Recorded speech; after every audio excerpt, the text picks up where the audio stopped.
आप लोग का सबका स्वागत है एक बार फिर से इस आज के वेबिनार में, जो कि हमने ऑटोमेशन पे रखा है, कॉटन हैंडलिंग के ऊपर रखा है। और आज हमारे साथ इंडिया के जाने माने मिठाई नमकीन के ब्रांड्स इस पैनल में हैं। हमारे साथ इंटरलॉक्स है, जिसने जो एक्सपर्ट्स हैं ऑटोमेशन के पूरी दुनिया में। और मैं स्वागत करता हूं मिस्टर विकास मिश्रा का इंटरलॉक्स से।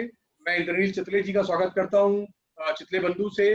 Doctor A K. Tyagi from Haldiram, mister Arvind Budani, managing director of Budani wafers, Keval Bhai Virani from Balaji, he is also one of the directors in the company and a very important part of the group. तो मेरे सारे speakers आ चुके हैं।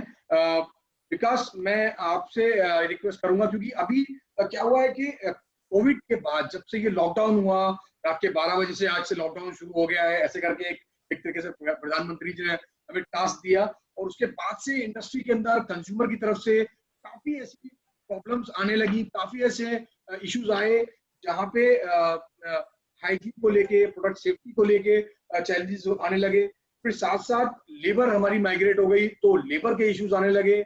हमारे factories के अंदर जो design थे, वहां पे काम करने की जो इश्यूज थे, उनको खड़ा करने का, सोशल डिस्टेंसिंग का, वो सारे प्रॉब्लम्स आने लगे। तो मुझे लगता है कि हमारी इंडस्ट्री इस टाइम बीच में खड़ी है कि वो किस तरीके से ऑटोमेशन में इन्वेस्ट करें या ना करें, और अगर वो करते हैं तो क्या उनको फायदे होंगे।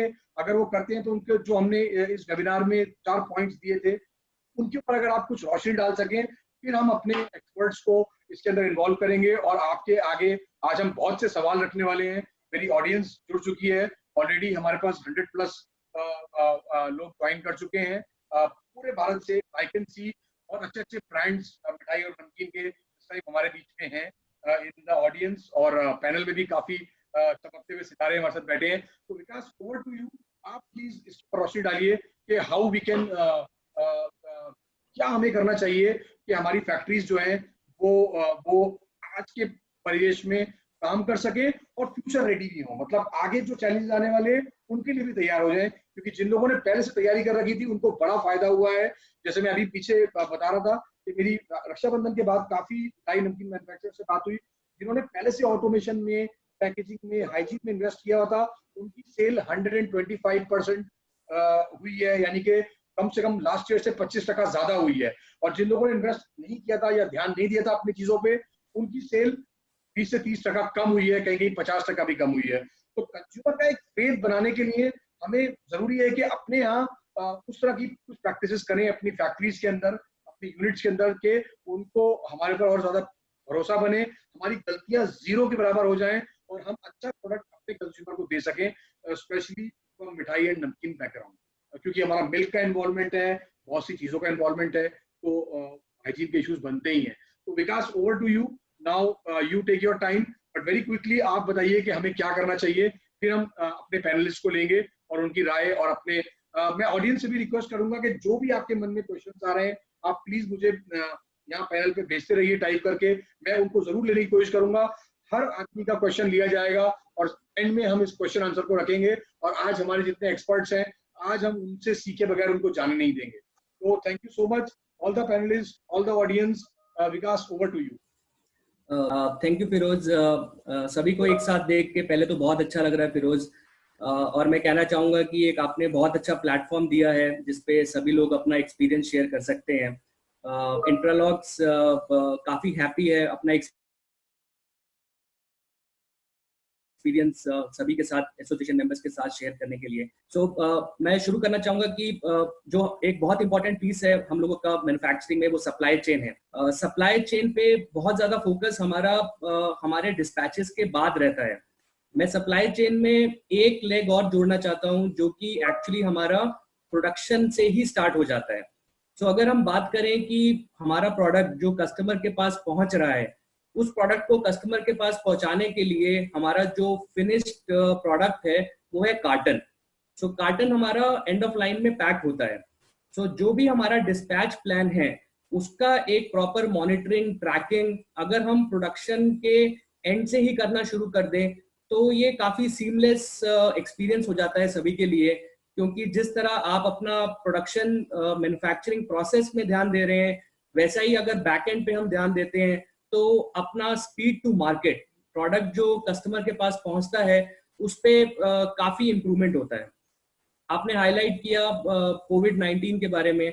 हम सभी लोग जानते हैं कि कोविड के बाद थोड़ा सभी को प्रॉब्लम आ रहा है। ऑपरेटर प्लांट्स में हम लोग एफिशिएंटली यूज करना चाहते हैं, वहां पे यूज करना चाहते हैं जिससे हमें काफी बेनिफिट हो। एंड ऑफ लाइन में जब हम कार्टन को हैंडल करते हैं तो वहां पे लोग डब्बे को उठा के एक जगह से दूसरी जगह, पैलेट को उठा के एक जगह से दूसरी जगह, ये मूवमेंट करने का काम कर रहे हैं और इसमें काफी लेबर इन्वॉल्व होता है। सो आज का जो इनपुट है हमारा वो उसी चीज को हाईलाइट करने के लिए है। सो मैं प्लांट के 3 एरियाज के बारे में बात करूंगा। मेरे पास छोटा सा वीडियो है, मैं उसको शेयर करके एक्सप्लेन करने का कोशिश करता हूँ। ओके, सो अभी आप अगर वीडियो देख पा रहे हैं तो ये हमारा एक कन्वेंशनल तरीका है। जो सिल्वर कलर के वर्टिकल बॉक्सेस हैं ये हमारी एफएफएस मशीन है। हम लोग अपनी पाउच की लड़ी यहाँ पे मैन्युफैक्चर करते हैं, कार्टन के अंदर डालते हैं और कार्टन का सीलिंग करके एंड ऑफ लाइन में उसका पैलेटाइजिंग करते हैं। अब ये पैलेटाइजिंग अगर हम कन्वेयर के थ्रू करें, अगर हमारा जो कार्टन रेडी हुआ है उसको हम एक सेंट्रल कन्वेयर पे डाल दें और मूव करके वहां से क्लियर कर दें, काफी हद तक यहाँ पे लेबर का रिक्वायरमेंट खत्म हो जाता है।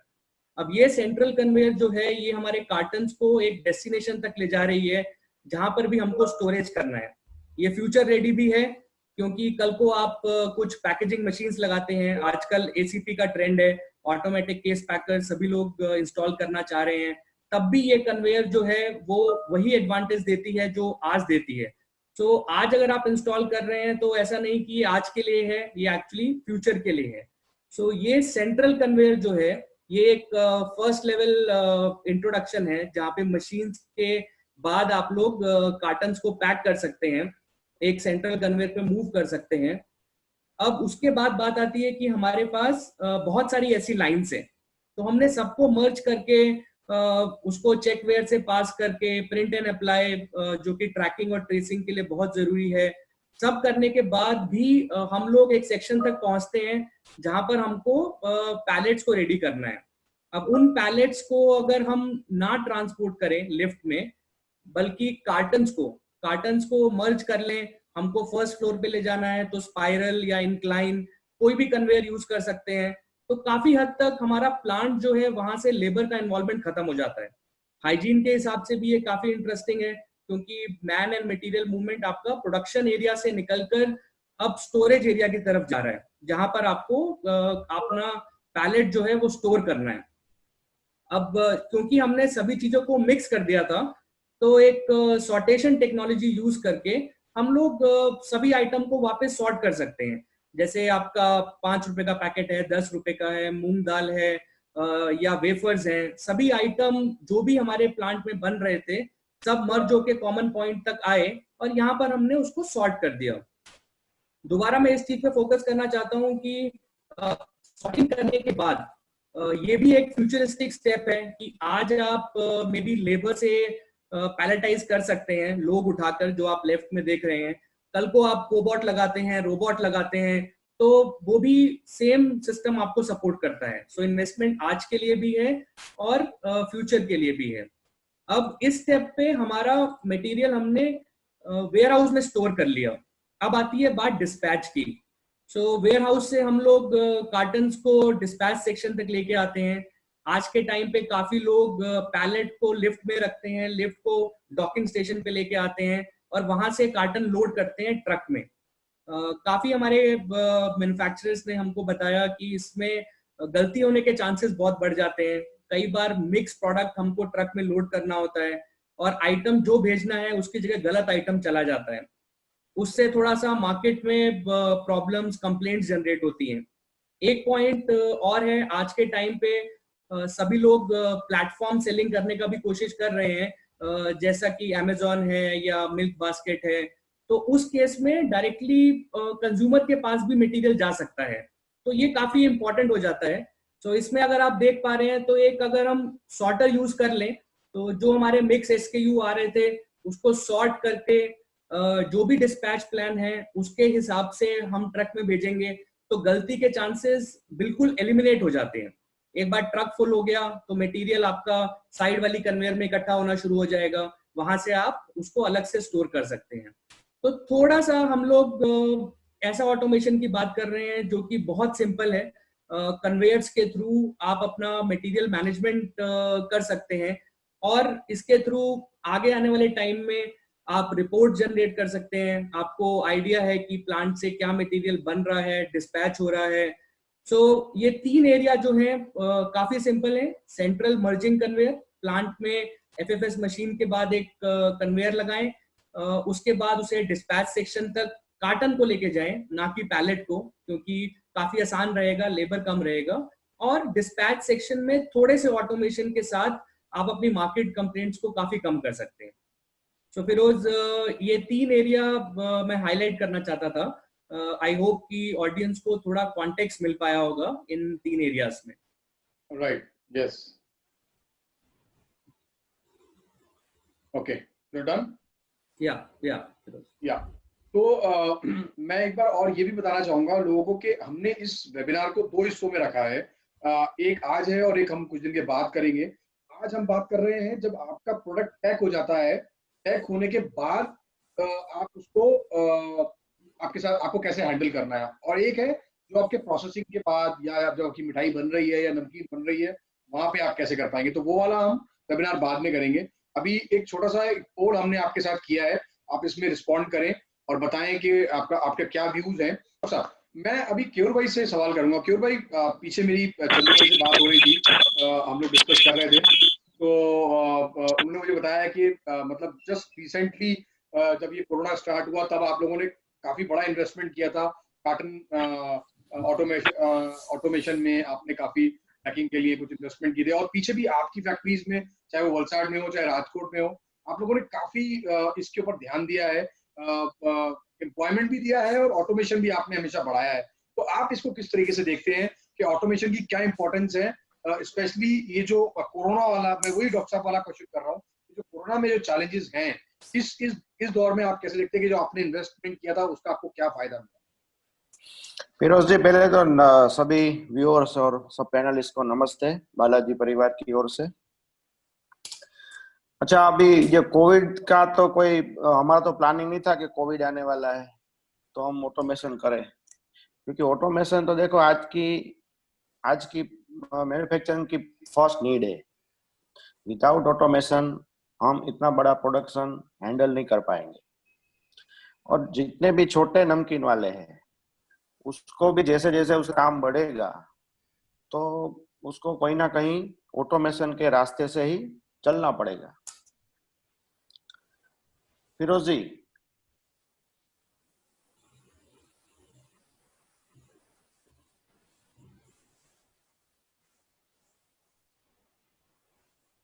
आवाज आ रही है फिरोज जी? हाँ केवल भाई, आपका आवाज आ रहा है। आ रहा है, हाँ। Yes yes, you can continue, या everything is fine.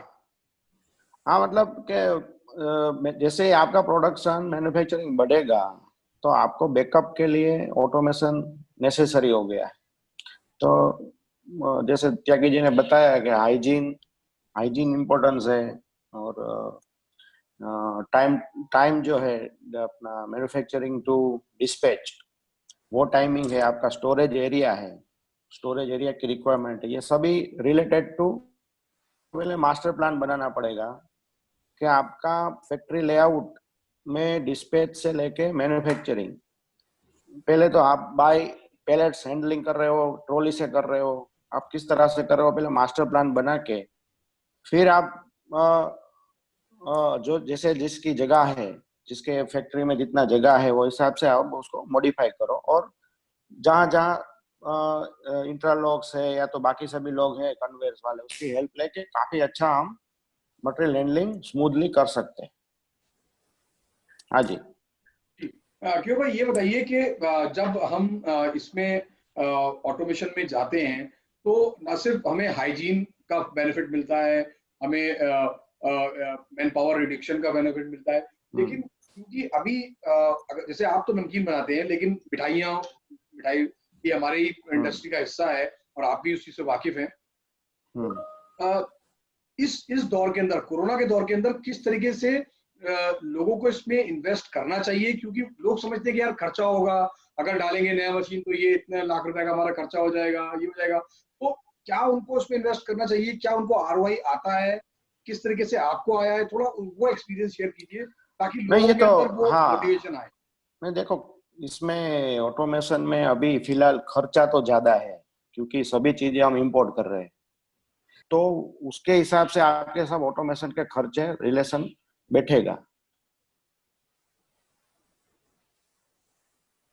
100 kilo per hour के प्लांट की अगर बात करें तो उसमें मेरे हिसाब से लंबा आपको ऑटोमेशन का खर्चा बैठेगा नहीं, परवड़ेगा नहीं। तो अब जहां पर जैसे प्रोडक्शन बढ़ेगा तो ये सब चीजों के अलावा आपके पास कोई रास्ता ही नहीं है। राइट। समझो, आप कोविड है, कोविड तो अभी आया, पर कोविड नहीं है तो भी आज मैन्युफैक्चर तो करना पड़ेगा, प्रोडक्ट प्रॉपर तरीके से उसको हैंडल करना पड़ेगा। तो ये सब चीजों में ये नेसेसरी है। बिल्कुल बिल्कुल। मैं इस अगले क्वेश्चन को चावला साहब से पूछना चाहता हूँ। चावला साहब, आप एक ऐसे फेज में हैं, हमारी कई बार बात होती रहती है, मैं आपके फैक्ट्री भी आया था लास्ट ईयर, मेरे ख्याल से यही यही पीरियड में, तो आपकी काफी हद तक आप लोगों ने एक बेस बना लिया था अपने नए फैक्ट्री का। आपने मुझे बताया था कि क्योंकि आपने जब अपना काम स्टार्ट किया तो ट्रिक्स एंड बिट्स में आपने कुछ यहाँ डाला, कुछ यहाँ डाला, आपने अलग अलग कंपाउंड में, बट जो आपका नया लेआउट था, नया फैक्ट्री था, वो बहुत ऑर्गेनाइज तरीके से आप बना रहे हैं। तो आपको क्या लगता है कि इस तरह के ऑटोमेशन में क्या आप उसमें इन्वेस्ट कर रहे हैं? और इस पे आपकी क्या राय है कि अगर हम हमारी मिठाई नमकीन इंडस्ट्री इस पे जाके इसको देखें तो उनको क्या बेनिफिट मिल सकते हैं? ऑटोमेशन भी एक बहुत ही जरूरी और एक आवश्यक है। क्या है कि हम लोगों का पहले जैसे हुआ करते थे, बड़े पैकेट हुआ करते थे, उसकी हैंडलिंग करना आसान था। अब जैसे 5 रुपए की पैकिंग, 10 रुपए की, इस तरह की ईयर वाली जो पैकेट आ रही है, वो वॉल्यूम भी ज्यादा लेती हैं और उसको हैंडलिंग करने के लिए भी दिक्कत होती है। तो ऑटोमेशन में जितना हम लोग जाएंगे उतना ही अच्छा। ये तो खैर कोविड अभी आया है, लेकिन जितना कम से कम हैंड टच हो, हाथ टच हो, उतना ही सबसे बेटर है। उससे हाइजीनिक भी बनी रहती है और एक आसानी भी बनी रहती है। और इसमें यह है कि आरओआई की बात आती है तो मैन पावर नेचुरली कम लगती है। मशीनरी का तो ये है कि भाई जब उसको चालू करेंगे तभी वो खर्चा लेगी। मैन पावर को तो खड़ा करेंगे, वो तो उसका तो मीटर चालू रहेगा ही रहेगा। इसका मशीनरी का एक बार मैं जरूर जानता हूँ कि लागत जरूर लगती है, लेकिन ऑटोमेशन के बिना कोई रास्ता, कोई गुजारा नहीं है आगे चलकर, क्योंकि इतनी लंबी लंबी दूरियां होती चली जा रही हैं। गोडाउन थोड़ा सा दूरी पर है, प्रोडक्शन हॉल दूसरी जगह पर है। हालांकि अब जो मैं अपनी नई फैक्ट्री बना रहे हैं वो तो एक तरह से ऊपर से लेकर के नीचे ग्रेविटी से लेके आ रहे हैं, लेकिन फिर भी उसमें भी काफी ऑटोमेशन में जा रहे हैं हम लोग। हालांकि पुरानी फैक्ट्री में आपके आने के बाद काफी हमने उसमें डेवलप किया है, काफी कन्वेयर लगाए हैं जो सीधे वेयर हाउस में जाकर के पहुंचाते हैं, और अभी काफी चीजों में जुड़ना है। तो मेरा तो ये मानना है कि फैक्ट्री का एक पार्ट ऑटोमेशन का भी कंपलसरी है। अगर नमकीन हम बना रहे हैं तो ऑटोमेशन भी एक पार्ट है फैक्ट्री को आगे बढ़ाने। चारों सर, आप क्योंकि काफी रेंज में आपकी रेंज बहुत बड़ी है, और जब एक बार प्रोडक्ट पैक हो जाता है तो सब कुछ एक जैसा लगने लगता है, तो कई बार ऐसे इन्वेंट्री के, कई बार ऐसे स्टोरेज के इश्यूज भी आते होंगे। तो आपको लगता है कि ये ऑटोमेशन करने से मशीन्स जो है उसको ज्यादा अच्छे से समझ सकती हैं, और जो सिस्टमेटिकली उनको वेयर हाउस तक पहुंचाना या लॉजिस्टिक की गाड़ियों तक पहुंचाना आसान हो जाता है इनको करने से? बिल्कुल, ये आसान हो जाता है। अब जैसे पैकिंग मशीनें लगी हुई हैं, अगर वहीं पर एक ढेर लगता चला जाएगा कार्टून का, तो काम जो वर्कर कर रहे हैं ना मशीन पे, उनका भी मन थोड़ा सा बोझिल सा हो जाता है कि इतना ढेर लगा हुआ है, तो उनके भी हाथ कम हो जाता है। वहीं से अगर माल वो तुरंत हटता चला जाता है, उनकी भी एफिशिएंसी ज्यादा बनी रहती है कि भाई चलो फ्री है। और एक तरह से उन्हें भी जैसे एक तरह से रेल पटरी के साथ दौड़ता चल जाता है, उनका भी हाथ उसी हिसाब से तेजी से चलने लगता है। और एक एकदम ढेर लग जाए तो आदमी ऑटोमेटिक सोचता है यार छोड़ो, ये ढेर लगा हुआ, पहले ये हटे उसके बाद। और जब देखेगा मेरे पास कुछ नहीं है, तो वो फ्री फ्लो काम करता हुआ चला जाएगा। तो एफिशिएंसी भी वर्कर की बढ़ती है ऑटोमेशन से। बहुत बहुत अच्छा पॉइंट चारों साहब आपने बोला कि हाँ। ये ह्यूमन साइकोलॉजी है कि अगर वहां पे ढेर ढेर ज्यादा बड़ा पड़ा होगा तो लेबर का परसेप्शन बदल जाता है, और जब वो देखते हैं कि जल्दी जल्दी चीजें मूव हो रही हैं तो वो भी फिर क्विकली। बहुत अच्छा पॉइंट आपने बोला। आई थिंक विकास ये हमें नोट करना पड़ेगा हमारे आगे के डिस्कशन के लिए, कि it gives lot of work efficiency as well. Indranil, I want to come to you now. Indranil, क्योंकि आप मिठाई में आपका बहुत बड़ा रोल है और मिठाइयों में आपने काफी इन्वेस्ट किया है अपने अपनी टेक्नोलॉजीज में भी और एक्सपेंशंस में, तो मिठाई में एक तो रेंज बहुत बड़ी होती है, 150-200 तरह की मिठाइयाँ होती हैं, और जहां आप जैसी कंपनी है वहां पे डेयरी के और बहुत से प्रोडक्ट्स हैं, तो आप लोगों को काफी डील करना पड़ता होगा उस रेंज के साथ। उसमें हाइजीन के बहुत से इश्यूज आ जाते हैं, क्योंकि ज्यादातर मिठाइयाँ दूध से और पेरिशेबल प्रोडक्ट से बनाई जाती हैं। तो आपको लगता है कि when it comes to automation, hygiene और प्रोडक्ट सेफ्टी का जो जो लेवल है वो आपके यहाँ एकदम से बढ़ जाता है? What is your experience on that? Can you please spread some light on hygiene and food safety, especially for mithai products? So definitely, there is a big improvement in consistency of the output that is coming out because of automation. So that naturally translates into better hygiene, better product quality, और उसका जो direct perception जो है customer के दिमाग में अच्छा होता है कि जब भी वो प्रोडक्ट टेस्ट करो वो सेम ही आ जाता है। स्पेशली मिठाई के लाइन में जो प्रॉब्लम है वो ऐसा है कि मैनुअल इंटरवेंशन एक जमाने में बहुत हुआ करता था, और अगर हैंडलिंग ज्यादा बढ़ जाता है तो आप कितना भी पैकेजिंग करो, कितना भी अच्छी टेक्नोलॉजी पैकेजिंग के लिए यूज करिए, प्रोडक्ट अंदर जाने वाला का अगर उसका माइक्रोबियल लोड हाई रहता है तो वो प्रोडक्ट उतनी शेल्फ लाइफ टिकने के लिए तो उसके चांसेस कम हो जाते हैं। तो जितना आप ऑटोमेट करोगे और पैकेजिंग करोगे, उसके पैकेजिंग तक जाने तक जितना आपका ऑटोमेशन रहेगा और पैकेजिंग के बाद भी, उतना आपका प्रोडक्ट शेल्फ लाइफ बढ़ाने के चांसेस ज्यादा है, और वो जो कस्टमर के हिसाब से क्वालिटी एक्सपेक्टेशन या क्वालिटी एश्योरेंस बोलते हैं वो देने के चांसेस ज्यादा होते हैं। तो इसलिए what we invested on firstly was completely automating the processes, key beat cooking, forming, cutting, filling, packaging and then cartoning as well. तो ये करके प्रिजर्वेटिव्स का यूज मिनिमम करते हुए भी एम्बिएंट पे भी प्रोडक्ट ज्यादा टाइम टिक सकता है, ये हमने प्रूव कर दिया। तो इसलिए हमारा कॉन्फिडेंस अब ऑटोमेशन के ऊपर ज्यादा बढ़ गया है, और we will be focusing on investing more and more on automating. Okay. मैं कुछ और मिठाई से रिलेटेड क्वेश्चंस करूंगा, बट मुझे अभी बुधानी साहब को ज्यादा वेट नहीं कराना। I am eager to hear. Budhani साहब, आपकी कंपनी भी हमेशा ये माना जाता है कि आप हमेशा राइट टेक्नोलॉजीज में इन्वेस्ट करते हैं, और पिछले कुछ सालों में ये ऑब्जर्व किया गया कि आपने काफी अच्छा एक्सपैंड किया है, मार्केट को भी आपने बढ़ाया है और अपने प्रोडक्शन कैपेसिटीज को भी बढ़ाया है। तो थोड़ा मिलता जुलता ही क्वेश्चन करूंगा इंद्रनील से।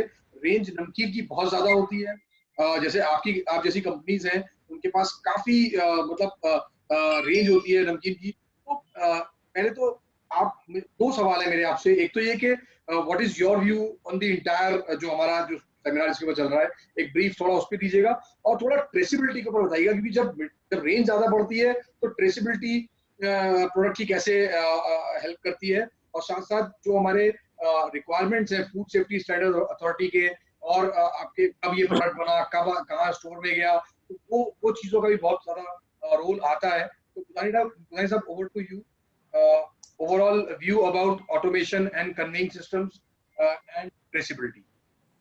Thank you. Good afternoon everybody, सबका हार्दिक स्वागत है, and special credit goes to Firoz ji for organizing such lovely webinars and giving online information and sharing details, and this is the best use of the technology in COVID period. Now basically, as Keyur ji, Indranil ji, Mahesh ji, everybody has spoken about automation. I have been looking into automation since 1983, first time I visited Singapore. Chips को related maximum automation का हमको बहुत ख्याल आता था हमेशा, और we are valued customer for Interlock since 2004. The conveyor belt we are using for the last 16 years. We highly appreciate their quality and everything, and service wise also. I've been visiting all the international exhibitions. I've been visited US, New Jersey, Australia, many places. तो ये जो product range जब बढ़ जाती है, जैसे केयूर जी ने भी बताया कि जैसे जैसे हम बिजनेस में आगे बढ़ते हैं, to cope up with the demand, automation is the only solution. And जैसे पीपल आर वेरी लर्नड, और जो ट्रेंड है अपना ट्रेडिशनल नमकीन, चिप्स, बाकरवड़ी, चिवड़ा, फरसान, मिठाई वगैरह का, कि वो ट्रेंड को फिर से रियलाइज करके उसके हेल्थ रिलेटेड जो पॉइंट्स है वो हाईलाइट करना है। जनरली सबका परसेप्शन क्या होता है मिठाई नमकीन के बारे में, कि वो ट्रेडिशनल वे से बनता है, वेरी अनहाइजेनिक है।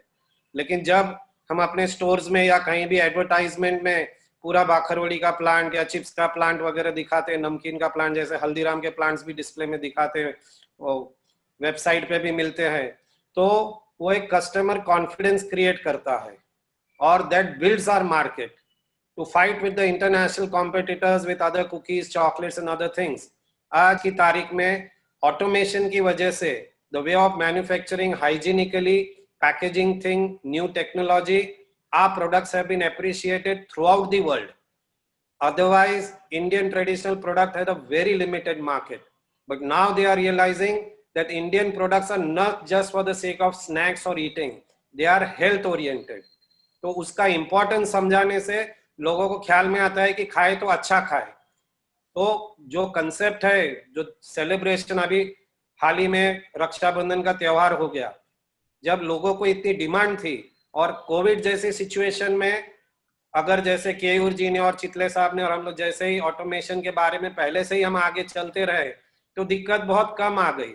और आपने फिरोज जी सही बताया कि अगर हम ऑटोमेशन में है, पैकेजिंग है, हाइजीनिक प्रोसेस है, हमारा प्रोडक्शन प्लांट है, तो कस्टमर्स को कॉन्फिडेंस बढ़ जाता है। तो कोविड में भी बिजनेस मिला हमको, जो ट्रेडिशनली कर रहे थे उनको ये सब दिक्कत आ गई। अभी जैसे हम काफी इंटरनेशनल कन्वेंशंस और कॉन्फ्रेंसेस अटेंड करते हैं, जैसे आपके यहाँ भी किया था हैदराबाद में, तो वहां पे आपने बहुत अच्छा प्लेटफॉर्म क्रिएट किया कि जो नए नए एंटरप्रेन्योर्स है, जैसे फैमिली बिजनेसेस में यंगस्टर्स अभी अवॉइड करते हैं आने के लिए, ट्रेडिशनल जो बिजनेस है हमारे, लेकिन ये ऑटोमेशन के वजह से उनका परसेप्शन बहुत क्लीन और आसान हो गया। उनको रियलाइज हो गया कि हम भी कैडबरी और ब्रिटानिया पार्ले जैसी ऑटोमेटिक फैक्ट्री लगा सकते हैं। हमारा प्रोडक्ट जो फैमिली प्रोडक्ट है, जैसे बाखरवड़ी जैसे आज इतना traditional product world over appreciate किया जाता है, तो चिप्स जैसी चीज में भी ऑटोमेशन करके हमने काफी इंप्रूवमेंट लाया है और उनको काफी लोगों तक पहुंचाया है, नमकीन्स में भी। तो automation is a very good, and we are a very good period of generation to have such latest technology. जैसे हमने यूरोप में एक फैक्ट्री देखी थी, जहां पे ये आज का टॉपिक जो है कार्टनिंग और उसका सब हैंडलिंग ऑटोमेशन का, इतना ब्यूटीफुली था कि पोटैटोज लोड करने के लिए सिर्फ एक ही आदमी फोर्कलिफ्ट से वो क्रेट उठाता है, रॉ पोटैटोज डालता है, और पूरा प्रोसेस होके पैकेजिंग होके रोबोटिक आर्म से कार्टन में सब पैकेट्स डल जाते हैं, काउंट होके 30 पैकेट्स 40 पैकेट्स, और उसको स्ट्रैपिंग वगैरह से भी टेपिंग सब ऑटोमेटिक हो जाता है। वहां से कन्वेयर से होके वो डिस्पैच होके स्टोरेज एरिया में जाता है।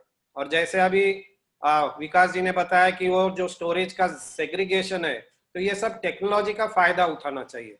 अभी हमको ऐसे लगता है कि छोटे बिजनेसेस के लिए क्या तकलीफ है, जैसे अभी फूड सेफ्टी का एक कॉन्फ्रेंस हुआ बंबई में, हम आए थे वहां पे, जो अभी ऑयल का इश्यू सब जगह चल रहा है, रीयूज्ड ऑयल के बारे में। तो जॉइंट कमिश्नर जो थे उनको हमने प्रैक्टिकली समझाया और दिखाया। उसमें काफी छोटे बंबई के मिठाई नमकीन के मैन्युफैक्चरर्स भी थे। उनको लगता है ऑटोमेशन यानी बहुत महंगी चीज है, बहुत टेक्निकल नो हाउ चाहिए, उसको आदमी को क्वालिफिकेशन चाहिए। लेकिन वहां पे हमने उनको मीटिंग में समझाया और डेमो भी दिया कि अगर आप छोटा नमकीन का बिजनेस कर रहे हैं, लेकिन उसका ऑयल फिल्ट्रेशन का पोर्टेबल प्लांट ले लेते हैं कि जो आपको hardly few thousands of rupees में है, जिससे आपका क्वालिटी का प्रोडक्ट, ऑयल का शेल्फ लाइफ और प्रोडक्ट का शेल्फ लाइफ बढ़ जाता है। जनरली ऑटोमेशन सिर्फ बड़े बिजनेसेस के लिए है, ऐसा पॉसिबल नहीं है। अब इंडिया में भी काफी नमकीन के प्लांट्स बन रहे हैं, पैकेजिंग के मशीन्स बन रहे हैं, कि जो छोटे से छोटा बिजनेसमैन अभी वो ऑटोमेशन करेगा, हाइजीनिकली प्रोडक्शन सिस्टम बनाएगा, क्वालिटी इंप्रूव हो जाएंगी, शेल्फ लाइफ बढ़ेगी मिठाई नमकीन की, तो अपने आप उसका बिजनेस बढ़ेगा। तो ऑटोमेशन से ही आदमी आगे बढ़ता है। और जिसका ब्रांड हो गया है, जैसे हल्दीराम, चितले, बालाजी, हमारा महेश नमकीन, तो उनके लिए बेस्ट क्या हो जाता है कि डिमांड क्रिएट होती जाती है, बढ़ते जाती है, तो उसको कोप अप करने के लिए automation is the best thing. जिस जिस स्टेज पे जहां जहां जिस चीज की जरूरत पड़ती है। और मैं हमेशा अपने कॉन्फ्रेंस में, यूनिवर्सिटीज में, लेक्चर्स में कहता हूं कि यंगस्टर जो अपने, India is a very lucky country to have a youth, highest number of youth in the country, in the world. तो उनको एंटरप्रेन्योरशिप और फूड प्रोसेसिंग इंडस्ट्रीज के लिए खींचने के लिए I recommend them to visit all international exhibitions और national exhibitions. Exhibitions में जाने से अपना परव्यू काफी वाइड ओपन हो जाता है। जो अपने मन में डाउट्स रहते हैं, क्वेरीज रहते हैं, वहां पे एग्जीबिशन में, जैसे इंटरलॉक्स कंपनी है, पैकेजिंग कंपनी, मशीन्स है, कार्टनिंग है, तो वो इतने इजी सिंपल सोल्यूशन, जैसे अभी आपके हैदराबाद में भी आपने एग्जिबिटर्स काफी रखे थे, तो उन्होंने काफी पैकेजिंग और उसके कार्टनिंग के बारे में भी बहुत इजी और सिंपल सॉल्यूशंस दिखाए। तो कस्टमर्स को भी आज की तारीख में people are very health conscious, और हमारे इंडियन ट्रेडिशनल फूड के बारे में परसेप्शन ऐसा हो जाता है कि इसमें ऑयल ज्यादा है, शक्कर ज्यादा है, घी है, हाइजीनिकली भी बने हुए ब्रांडेड प्रोडक्ट्स है, लेकिन उसको और भी कैसे हेल्थ ओरिएंटेड बताएं हम। Zero cholesterol, no trans fatty acid, sugar free मिठाई। तो ये सब कंसेप्ट किस तरीके से पॉसिबल है? ऑटोमेशन से। जैसे इंद्रनील के दादाजी राजा भाऊ चितले साहब ने, हम 1993 से जब ये मिठाई नमकीन एसोसिएशन बनाए, तो सबसे मेहनत पीछे कहाँ लगाई है हमने कि प्रोडक्ट की शेल्फ लाइफ कैसे बढ़ाए। अगर शेल्फ लाइफ बढ़ती है तो इंटरनेशनल मार्केट हमारे लिए खुल जाता है, बिजनेस का एक्सपेंशन फास्ट होने लगता है, डिमांड क्रिएट होती है। अगर डिमांड क्रिएट होती है तो उसको कोप अप करने के लिए हम बट नेचुरल ऑटोमेशन करेंगे, और बिजनेस बढ़ने से इन्वेस्टमेंट बढ़ाने की ताकत बढ़ती है। और छोटे से बिजनेसेस के लिए भी बहुत से सॉल्यूशंस है, बड़े बिजनेसेस के लिए भी है। तो जब भी हमने CFTRI वहां पे उनसे भी कंसल्ट करके यहाँ पे सब डेवलप करवाया प्रिजर्वेटिव्स, जबकि मिठाई नमकीन का उस जमाने में तो कुछ भी नहीं था। हम दुकान पे भी मुश्किल से शेल्फ लाइफ के बोल के बेचते थे, मिल्क के प्रोडक्ट्स थे। आज की तारीख में हम देखते हैं कि कितनी मिठाइयां को शेल्फ लाइफ बढ़ने से बिजनेस बढ़ गया है, मार्केट बढ़ गया है, एयरपोर्ट्स में मिल रही है, मॉल्स में मिल रही है, ऑल ओवर वर्ल्ड जा रही है, नमकीन के भी शेल्फ लाइफ बढ़ गई है। तो automation is a very good part. और जो ट्रेसेबिलिटी है, जैसे आपने नेक्स्ट क्वेश्चन पूछा कि प्रोडक्ट रेंज अगर बढ़ जाती है तो उसकी ट्रेसेबिलिटी कैसे मेंटेन करें, तो आज की टेक्नोलॉजी जो सब ऑनलाइन सिस्टम है, मॉडर्न टेक्नोलॉजी है, साइंस है, जिसकी वजह से हम प्रोडक्ट के ऊपर जो बार कोडिंग रहता है पैकेट्स के और कार्टन्स पे भी, तो उसका जो पूरा रिकॉर्ड रखने का सिस्टम और जो ट्रेसेबिलिटी है, जैसे अभी दिन बे दिन फूड सेफ्टी एक्ट आए थे, बहुत दिक्कत आती है। अभी पुणे में भी कोविड के पहले उन्होंने सब मिठाई नमकीन वालों के लिए ट्रेनिंग सेशन रखा और उसका सर्टिफिकेशन भी दिया। तो ये सब जानकारी लाने के लिए एक प्लेटफॉर्म चाहिए, जो फिरोज जी और अपने मनोहर लाल जी, श्याम सुंदर जी सभी ने मिलकर जो फेडरेशन का प्लेटफॉर्म क्रिएट किया है, जिसकी वजह से नए नए लोग फूड प्रोसेसिंग में और भी आएंगे। इंडिया के अपने मल्टीनेशनल कंपनीज को तो छोड़िए, लेकिन we have to motivate our Indian products to the Indian manufacturers. और जैसे कि हमने हैदराबाद में भी डिस्कस किया कि बहुत बड़ा इंस्टीट्यूट भी बनाने का प्लानिंग आप लोगों का चल रहा है अपना फेडरेशन का। तो this on the contrary this will help our agriculture and farmers, क्योंकि India is a agriculture based country. तो जैसे ही फूड प्रोसेसिंग और बढ़ते जाएगा तो that will help the growth of farmers also to get a better price.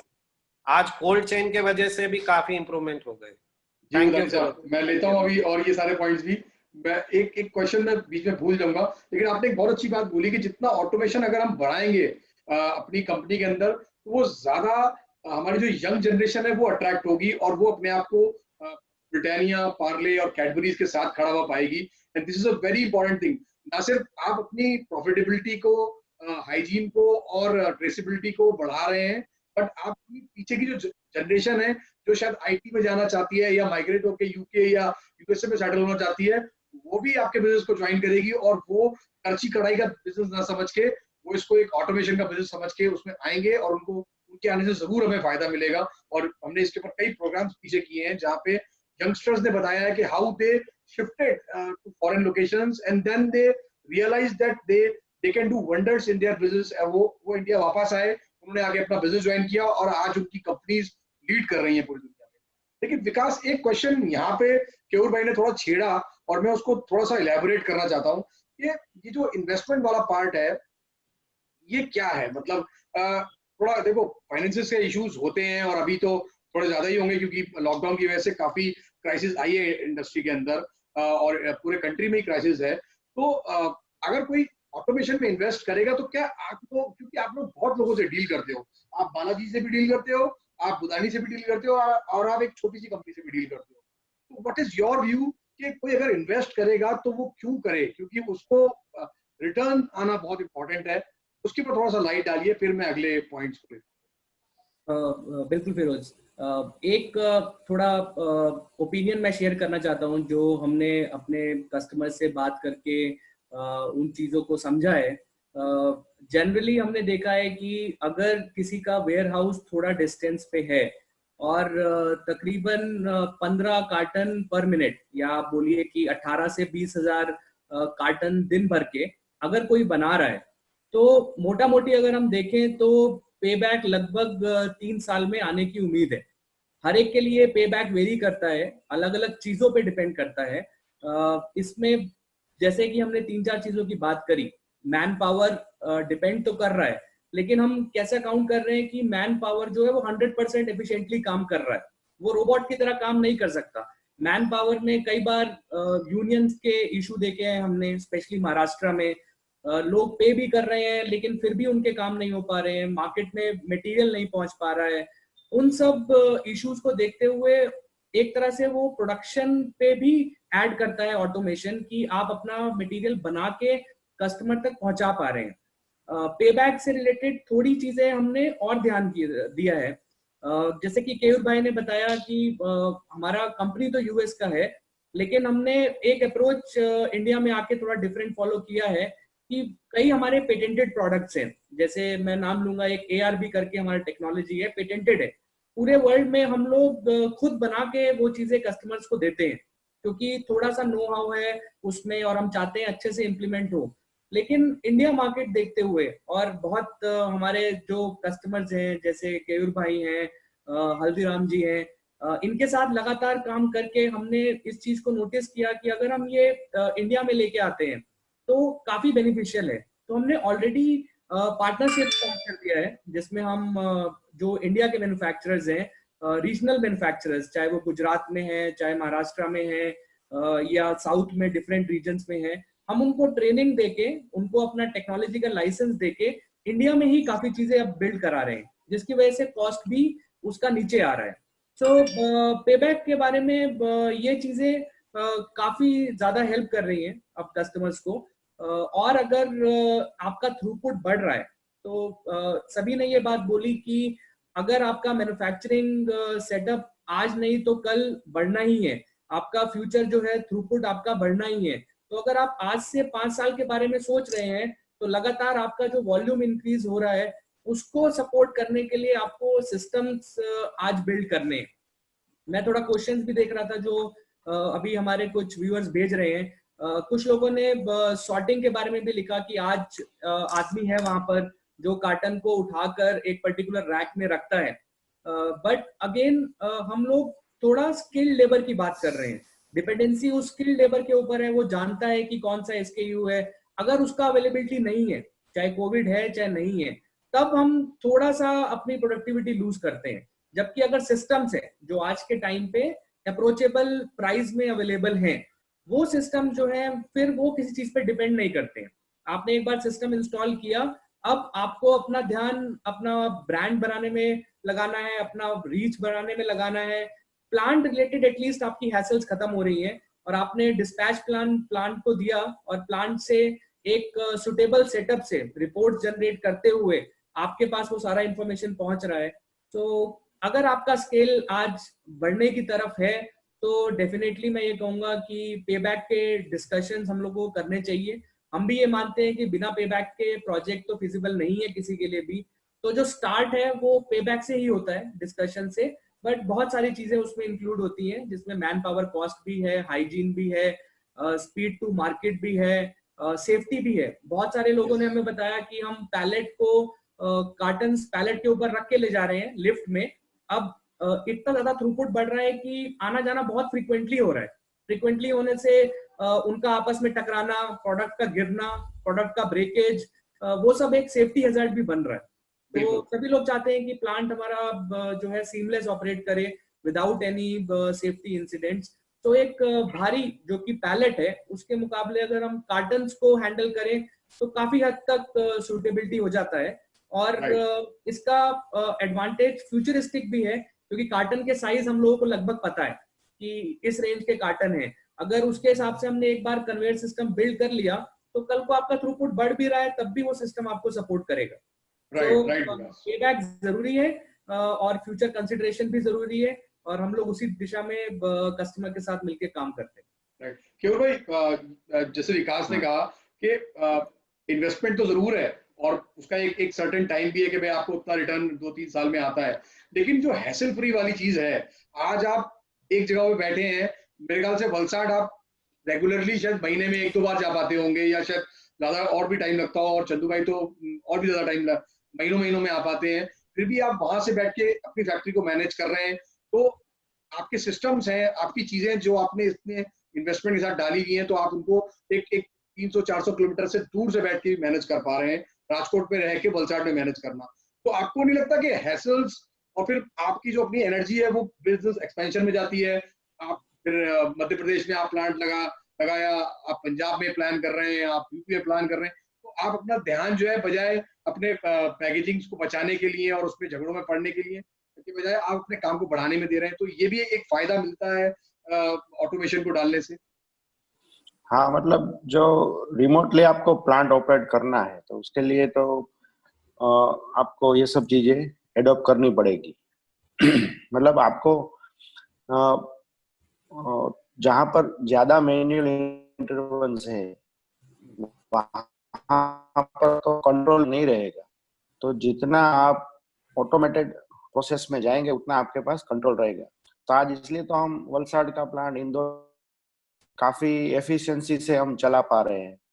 तो यही हमारा तो मेन टारगेट है कि जितना हो सके उतना हम ऑटोमेशन हमारे प्लांट में लेके आए, और हम काफी सारा अभी तो हम पहुंच चुके हैं ऑलमोस्ट। समझो ये मैं बुधानी जी ने बताया कि वो यूरोप का जो प्लांट है कि पूरा वो एक आदमी से एक फोर्कलिफ्ट से और फिर एंड तक, तो ये पूरा अभी हमने पूरा एक बना के लगा दिया है। ऑलरेडी हमारे यहाँ 3 प्लांट में मिला के 100% ऑटोमेशन स्टार्ट टू एंड तक का हमने डिजाइन कर दिया है, जिसमें काफी सारे इंटरलॉक्स का हेल्प हुआ है, काफी सारे इंडियन मशीनरी भी है और काफी ऑटोमेटेड मशीन से हमने ये किया हुआ है। तो उसके बिना तो हम आज तीसरा चौथा प्लान नहीं लगा पाएंगे। जितना ऑटोमेशन है उतना आपके पास डेटा आता है, उतना आप अलार्मिंग सब चीजें आप सेट कर पा रहे हो। और मेरे हिसाब से लोगों को पहले एक आइडियल प्लांट डिजाइन करना चाहिए कि पहले आप इंटरलॉक्स जैसी कंपनी की मदद लेके आप पहले बताओ कि आइडियल प्लांट कैसा होगा स्टार्ट टू एंड तक। फिर जैसा जिसके पास फंड है, जिसका जितना जगह है, वो हिसाब से आप उसको मॉडिफाई करो, ताकि फ्यूचर में जब आपको काफी सारा ऐसा होता है कि फ्यूचर में आप लगाने वाले हो पर आज नहीं लगाओगे तो उसके लिए काफी इक्विपमेंट आपको वेस्ट जाएंगे। तो बेटर है कि एंड तक का आप सोच के फिर इक्विपमेंट आप लगाते जाओ, जैसा आप जहां पर जितना भी आप कर पाओ उतना करते जाओ, तो आपके काफी इक्विपमेंट है जो जब आप पूरा ऑटोमेशन करोगे तब फेल नहीं जाएंगे। अब जैसे कि समझो आपको पहले हमें जानना चाहिए कि आज हम ट्रॉली से हैंडलिंग कर रहे हैं, ट्रॉली में कार्टन डाल के हम हैंडलिंग कर, सबसे पहले आपको करना चाहिए पैलेटाइज, कि आपके हर प्रोडक्ट आप पैलेट में डालो, तो आपके पास काफी ऑप्शन अवेलेबल हो जाएंगे। तो पैलेट हैंडलिंग के काफी इक्विपमेंट मिल रहे हैं, पैलेटाइजिंग के ऑप्शंस खुल जाएंगे। तो पहले तो जो भी लोगों को आगे बढ़ना है तो पहले तो ये बेसिक लेवल से शुरुआत करें कि आप अभी से डिजाइन ऐसा करो कि पैलेट में आप ट्राई करो, आपके जो भी प्रोडक्ट है उसमें समझो 20% से चालू करो, तो धीरे धीरे आपको समझ में आएगा कि कल जाके कितनी जगह। मेरे नया प्लांट अभी आप डिजाइन कर रहे हैं अपने नमकीन वाले, तो उसका ये ध्यान में रखना चाहिए कि आज तो हम पैलेट करेंगे, पैलेट का वेयर हाउस कैसा होगा, पैलेट को हैंडलिंग हम कैसे करेंगे, कैसे कन्वेयर आएंगे। अभी फिलहाल आप मत लगाओ, पर जगह वो हिसाब से डिजाइन करो स्टार्ट टू एंड तक। ये सिर्फ पैलेट हो गया। उसके बाद जैसे गाड़ियों में अगर अलग अलग एसक्यू आप में, तो उसके लिए भी इंटरलॉक्स वाले ने काफी अच्छा सॉल्यूशन दिया है कि आप एक ही कन्वेयर में हर एसक्यू को डालो और वो सेग्रीगेट कर देगा, गाड़ी वाइज कर देगा, मतलब डीलर वाइज कर देगा। तो वो बहुत अच्छा सॉल्यूशन है, पर पहले लोगों को उसको समझाना चाहिए कि ये क्या है इसका। Correct correct. हाँ, तो पहले लोगों को उसकी नॉलेज देनी चाहिए। फिलहाल आज नहीं तो कल करना है, तो उसके लिए जगह तो जी जी, हाँ सुनाई दे रहा है। Yes yes. हाँ, तो मतलब कि ये डिस्पैच का हो गया, वेयर हाउस हो गया पैलेट का, फिर आपको कार्टून को रोबोटिक्स से पैलेटाइजिंग करना है, उसके लिए जगह आपके पास है क्या? नहीं है तो आप थोड़ा सा ऐसा सब सोच के रखो, ताकि जब आप कैपेबल हो, जब आपका पहली priority, auto priority, third priority, तो ये सब जब आती जाएगी तो आपके पास एक प्लेटफॉर्म आपका एक रेडी रहेगा, उसमें आपको बिठाते जाना है। Correct correct. तो लोगों को पूरा एक मास्टर प्लान बनाना चाहिए, सभी लोगों को, कि भाई मेरा फैक्ट्री फ्यूचर का कैसा होना चाहिए। उसके लिए मदद करने के लिए इंट्रालॉक्स है, बीपीए है, काफी हमने सिग्नोड है, काफी कंपनियां जो है ये सब इसमें माहिर है। तो उसके साथ बैठ अभी जितना हो सकता है उतना करो। बिल्कुल। और विकास जी ने भी बोला कि अभी हम लोकल कंपनी से काम करें तो अच्छी बात है। हमने भी यहाँ पे एक जो मैन्युफैक्चरर है कन्वेयर्स के, उसके साथ और इंटरलॉक्स ने टाई अप किया हुआ है, तो काफी कॉस्ट इफेक्टिव भी बन रहा है। और थोड़ा सा कुछ मैन्युफैक्चरिंग इधर भी डेवलप करें इंटरलॉक्स छोटे चीजों का, तो यहाँ पर और कॉस्ट कम हो सकती है और डिमांड भी उससे बढ़ेगी। हाँ, तो अभी तो काफी बढ़ गई है। अभी तो ये समझो लोगों का बाहर का खाना तो बंद हो गया, समझो रेस्टोरेंट बंद है, कैटरिंग बंद है। तो हमारे तो यहाँ बहुत डिमांड बढ़ी है अभी तो समझो डिमांड का हम आधा भी नहीं दे पा रहे, ऐसा है अभी तो सभी लोगों को फायदा होना चाहिए, नमकीन वाले, मिठाई वाले, सभी के हाथ वॉल्यूम तो इंक्रीज होने ही वाले हैं। और अपनी इंडस्ट्री का फ्यूचर भी तो देखो, कोई बाहर की कंपनी, बाहर की कंट्री का तो कोई थ्रेट है ही नहीं। समझो चाइना वाले इधर आके थोड़ी कुछ बेचने वाले हैं। तो अपनी इंडस्ट्री तो सबसे समझो ग्रोइंग इंडस्ट्री है। तो ये ध्यान में ही रख के चलो कि ये आपका प्रोडक्शन हर 3-4 साल में डबल होने वाला है, तो वो हिसाब से ही आप प्लानिंग करो। बिल्कुल ठीक है, थैंक यू। डॉक्टर साहब, डॉक्टर त्यागी, मैं आपके पास आना चाहता हूँ। डॉक्टर साहब, मुझे थोड़ी आवाज भी आपकी उतनी अच्छी नहीं आ पाई थी, तो मैं फिर से रिफ्रेम करता हूँ अपने क्वेश्चन को, क्योंकि हल्दीराम का एक बहुत बड़ा इतिहास रहा है। 80s में उन्होंने एक शॉप से अपने बिजनेस को स्टार्ट किया था दिल्ली में, और आज जो हल्दीराम है वो हम सब जानते हैं कि आज ऑलमोस्ट 5000 करोड़ का आपका टर्नओवर टच कर रहा है। डॉक्टर साहब, आपके आने के बाद, जब से आप हल्दीराम में आए, एक तरीके से क्रांति आई है ऑटोमेशन की। तो आप बहुत बड़े पक्षधर हैं ऑटोमेशन के और सेंट्रलाइज मैनेजमेंट के, कि आप अपने ऑफिस से बैठ के, इवन इस लॉकडाउन में भी आप अपने घर से बैठ के चीजों को पूरे इंडिया में जहां जहां आपकी फैक्ट्रीज हैं आप मैनेज कर पा रहे हैं। तो what is your overview on automation, और जो जिस तरीके से कन्वेइंग सिस्टम में है, वो एक बार फिर से आप थोड़ा सा हमें लाइट डालें। इसमें अगर ऑटोमेशन में हम देखें तो हमारे चेयरमैन साहब का पहले से ही विजन था कि ज्यादा से ज्यादा जगह ऑटोमेशन करा जाए। जैसे कि मैंने पहले भी बताया था कि ऑटोमेशन के बहुत से इनडायरेक्ट बेनिफिट हैं। जैसे एग्जाम्पल के तौर पे सबसे बड़ा बेनिफिट है फूड सेफ्टी, आपका ह्यूमन इंटरफेरेंस कम से कम रहेगा।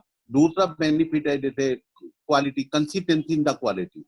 कंसिस्टेंसी, जो फॉर्मुलेशन हम जो ऑटोमेटिकली बनाते हैं कि बेसन ऑटोमेटिक लेगा, तेल ऑटोमेटिक लेगा, आपका पोटैटो फ्लेक्स ऑटोमेटिक लेगा, वाटर ऑटोमेटिक लेगा, ऑयल ऑटोमेटिक लेगा, तो आपकी रेसिपी बहुत एक्यूरेट होगी। जो मैनुअल होने में 19-20 कभी कम ज्यादा हो सकता है, तो एक तो सबसे ज्यादा एक्यूरेट रहेगी। और जो रॉ मटेरियल आप यूज कर रहे हैं, बेसन यूज कर रहे हैं, ऑयल कर रहे हैं, उसमें फिल्टरेज नियर टू नील हो जाएगा।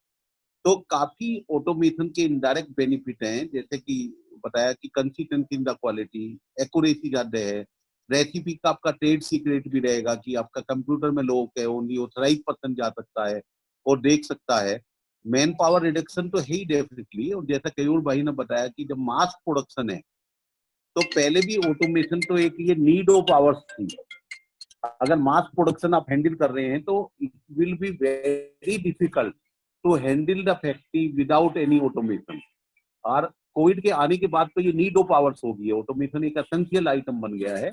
तो हमारे मैनेजमेंट का, हमारे चेयरमैन साहब का पहले से विजन रहा है कि भी जितना भी ऑटोमेशन कर सकते हैं उतना ऑटोमेशन करा जाए। और डेफिनेटली हमने 10-12 साल में काफी ऑटोमेशन किया है। जैसे 68 की फैक्ट्री की एग्जाम्पल ले सकते हैं, वहाँ जो कुछ हमने सीखा उसको वहाँ इम्प्लीमेंट करने की कोशिश करी है। हालांकि उसमें फर्दर इम्प्रूवमेंट, क्योंकि ऑटोमेशन जो इम्प्रूवमेंट है ये नॉन एंडिंग प्रोसेस, इसका कभी एंड नहीं होता। तो आज ऑटोमेशन का जो टोटल है कि जिसमें जैसे गलतियां कम होगी, अगर आप प्रोडक्शन से डिस्पैच की तरफ ऑटोमेटिकली हैंडल कर रहे हैं और आपने सोर्टर लगा रखा है तो 5 रुपए का कार्टन अलग चला जाएगा, 10 रुपए का कार्टन अलग चला जाएगा और आपका 20 रुपए का कार्टन अलग चला जाएगा, तो उसका मिक्स होने का चांस नहीं है। अब तो हम एक सेकंड जनरेशन देख रहे हैं कि हमारे गोदाम से ट्रक के अंदर कार्टन ऑटोमेटिकली कैसे जाए। हम क्या करेंगे, हम इस पर काम कर रहे हैं, एक नया कैंपस बना रहे हैं 68 में, और उसमें हम काम कर रहे हैं कि जो हमारा प्रोडक्शन से जो भी कार्टन आएगा, जिसको फर्स्ट फ्लोर पे जाना है वो फर्स्ट फ्लोर पे चला जाएगा, जिसको सेकंड पे जाना है सेकंड पे चला जाएगा, जिसको ग्राउंड पे जाना है ग्राउंड पे जाएगा। उसके बाद वहां से लड़का फीड करेगा, ट्रक वाइज वो सेग्रीगेट हो जाएगा, उस पर कंप्यूटर की स्क्रीन पर आ जाएगा कि पहले ट्रक में ये माल चाहिए, दूसरे ट्रक में ये माल चाहिए, तीसरे ट्रक में माल ये चाहिए, और वो ऑटोमेटिकली ट्रक के अंदर लोड होगा। इस प्रोजेक्ट पे हम काम कर रहे हैं और ये हमारी उम्मीद है कि अगले 6 महीने साल भर के अंदर ये स्टार्ट हो जाएगा। तो इसका मतलब in nutshell we are trying to eliminate the movement of pallet, कि पैलेट का मूवमेंट हम ट्रक तक ना करें। अभी करंट सिस्टम हमारा पैलेट लाके उसे टेलीस्कोपिक कन्वेयर से लोड करने का है, पर इसमें जो सिस्टम हम करेंगे वो सारा प्रोडक्शन से डिस्पैच में आएगा, डिस्पैच से ट्रक के अंदर जाएगा। तो आज जो भी मतलब गलत डिस्पैच होने का भी चांस घट जाएगा, कार्टन का डैमेज होने का चांस बढ़ जाएगा, कार्टन की हैंडलिंग प्रॉपर हो जाएगी और प्रोडक्ट की वाइबिलिटी बेटर हो जाएगी। तो इसमें ये सब ये जो ऑटोमेशन है लॉन्ग टर्म पे डेफिनेटली अगर हम डायरेक्ट इनडायरेक्ट बेनिफिट ऐड करेंगे तो ये नुकसान का सौदा बिल्कुल नहीं है। और साथ के साथ जिनका प्रोडक्शन कम है वे भी एक सेमी ऑटोमेशन पे जा सकते हैं, जो पहले फेज में हमने भी सेमी ऑटोमेशन से स्टार्ट किया है और धीरे धीरे उसे ऑटोमेशन में कन्वर्ट किया है।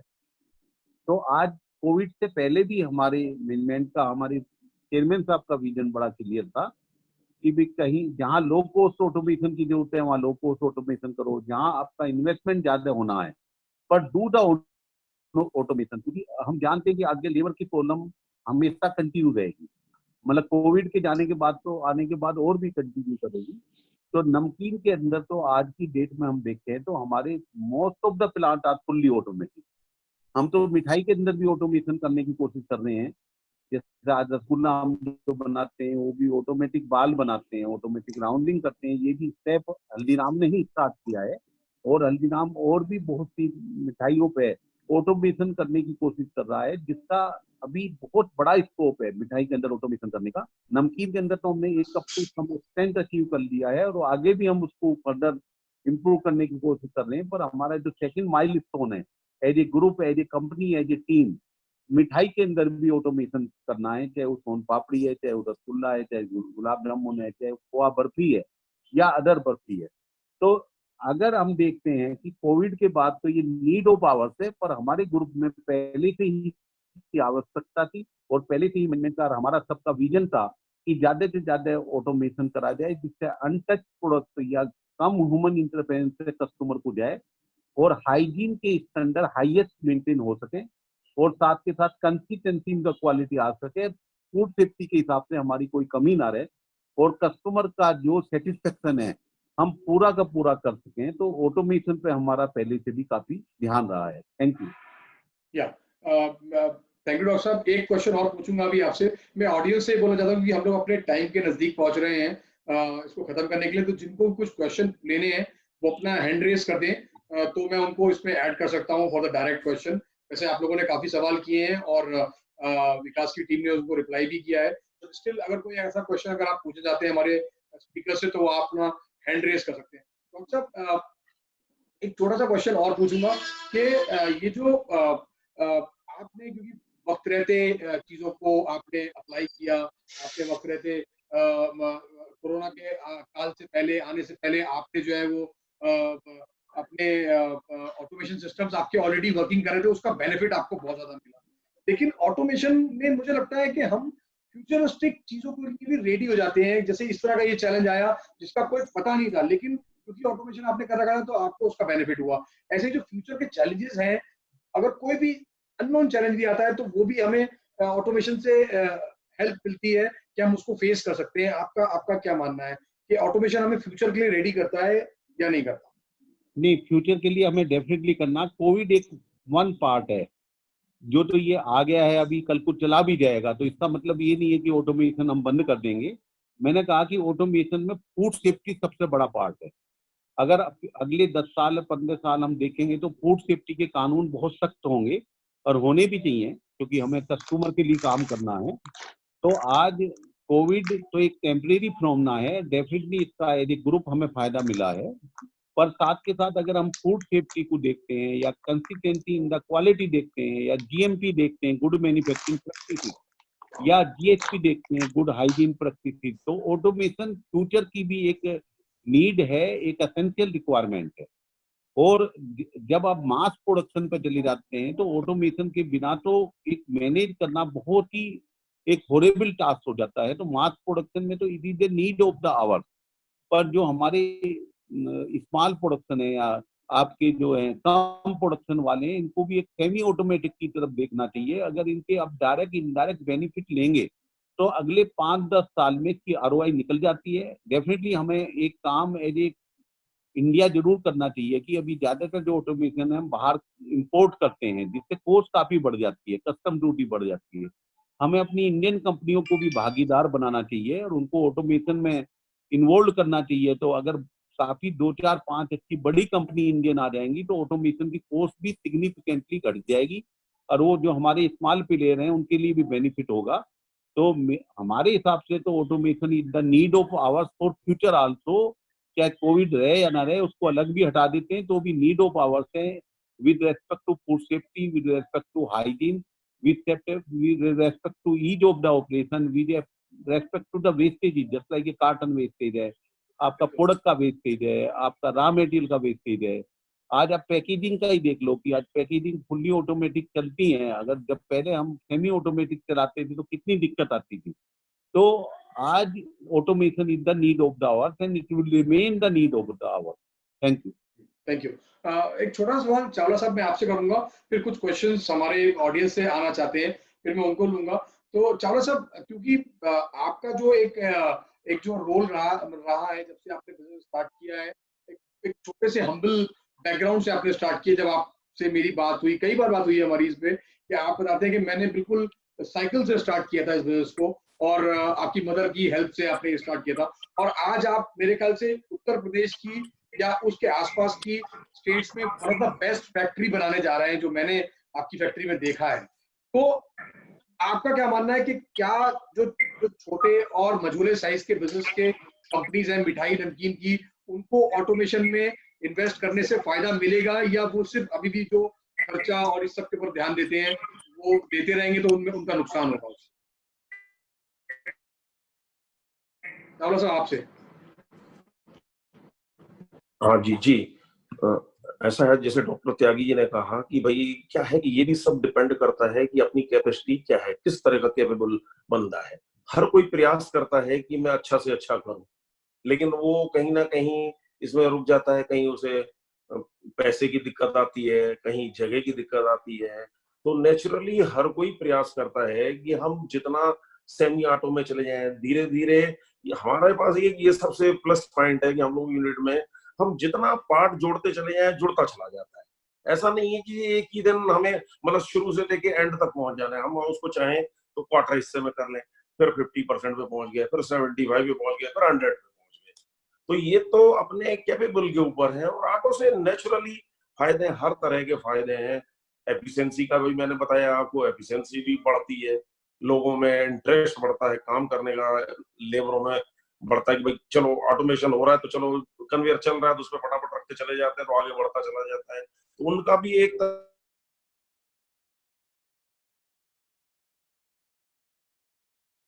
जी।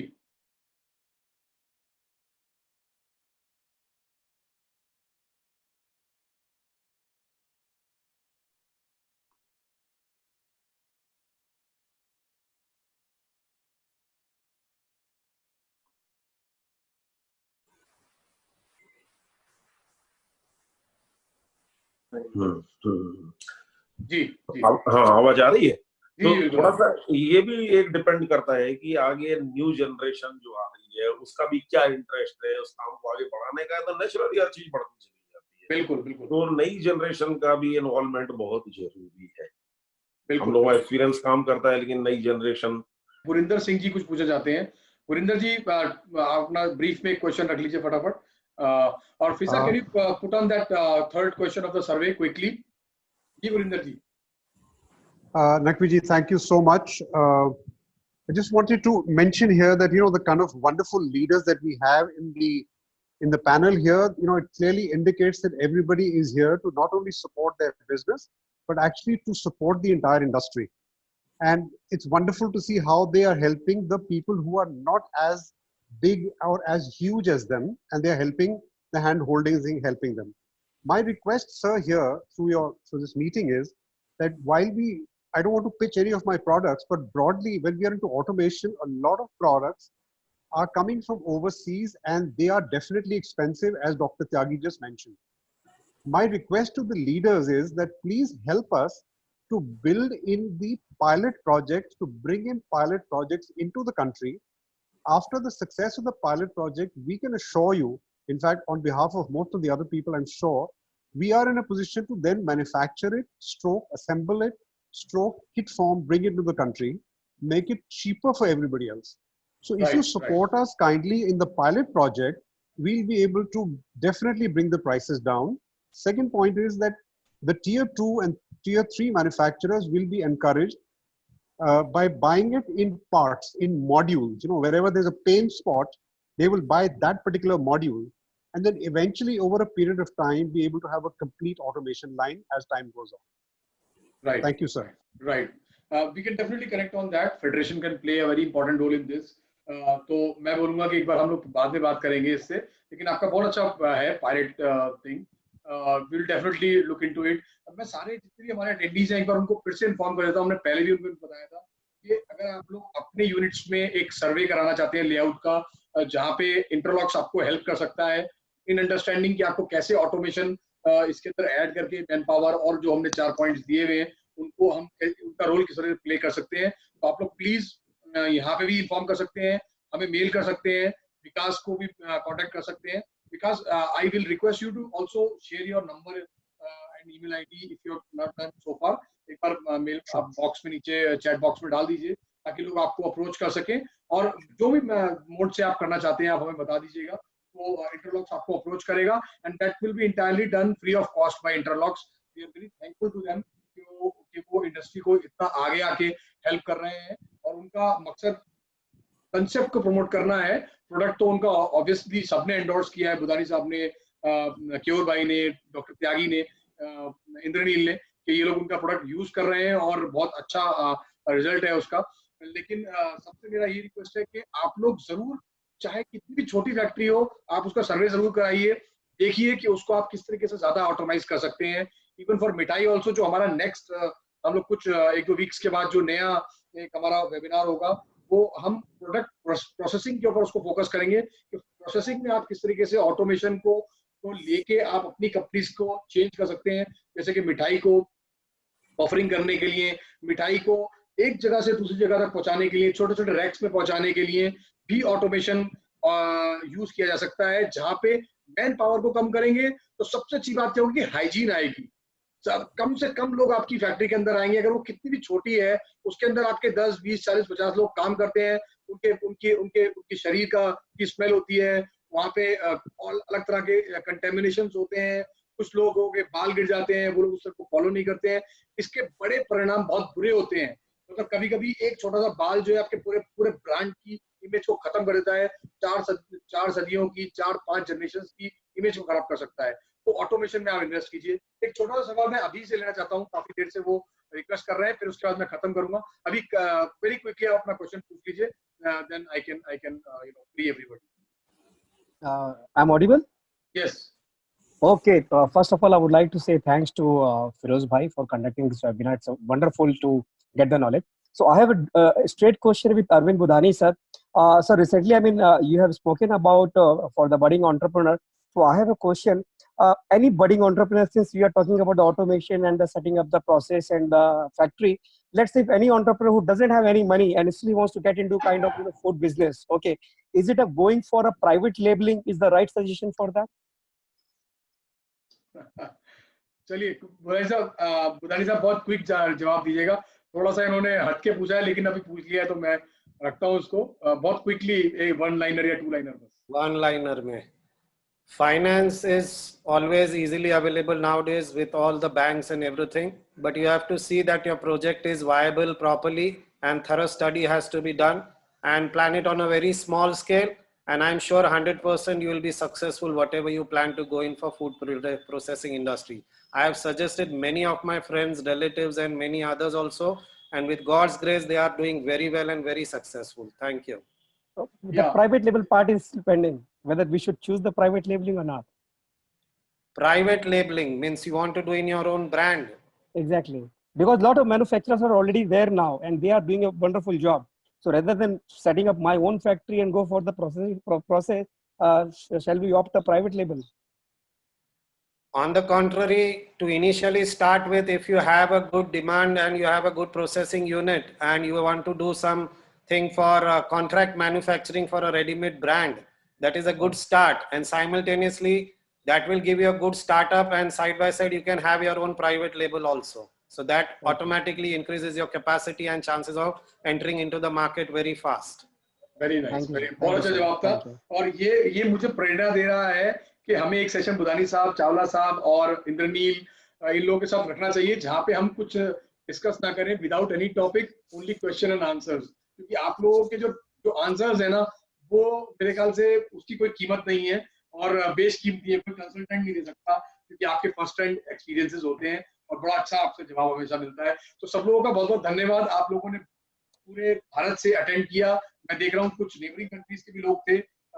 Wonderful, very nice. Thanks all the speakers, specially doctor Tyagi, Keyur Bhai, Arvind जी, चावला साहब, इंद्रनील, आप लोगों का बहुत बहुत धन्यवाद। आप लोग ने आज आके इस मंच की बहुत शोभा बढ़ाई, और खास तौर से विकास जिसने बहुत मेहनत के साथ अपनी प्रेजेंटेशन को बनाया और बड़े अच्छे तरीके से हमको समझाया कि किस तरीके से ऑटोमेशन अपना रोल प्ले कर सकता है।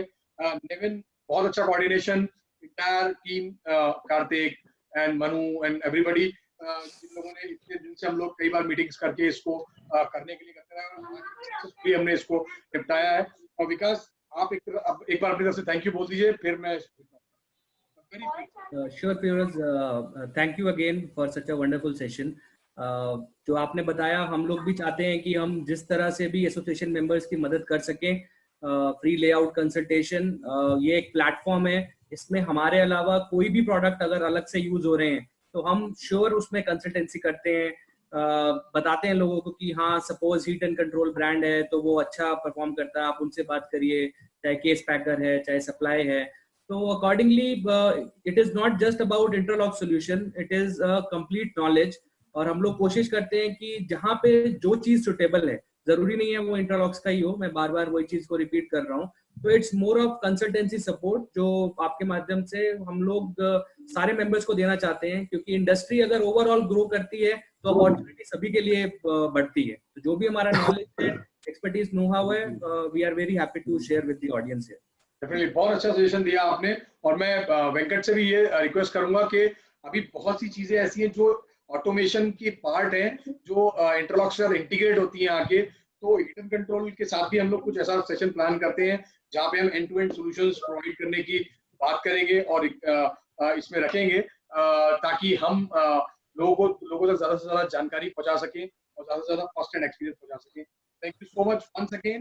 सबका बहुत बहुत धन्यवाद FSNM की तरफ से। डॉक्टर साहब आपका भी बहुत बहुत धन्यवाद, आप हमेशा हमारा साथ देते हैं। Thank you so much, thank you to everybody. Thank you doctor साहब, वेलकम डॉक्टर साहब। Thank you, Neeraj. बहुत बहुत धन्यवाद Thank you very सब much. लोगों का, बहुत बहुत धन्यवाद। Thank you so much.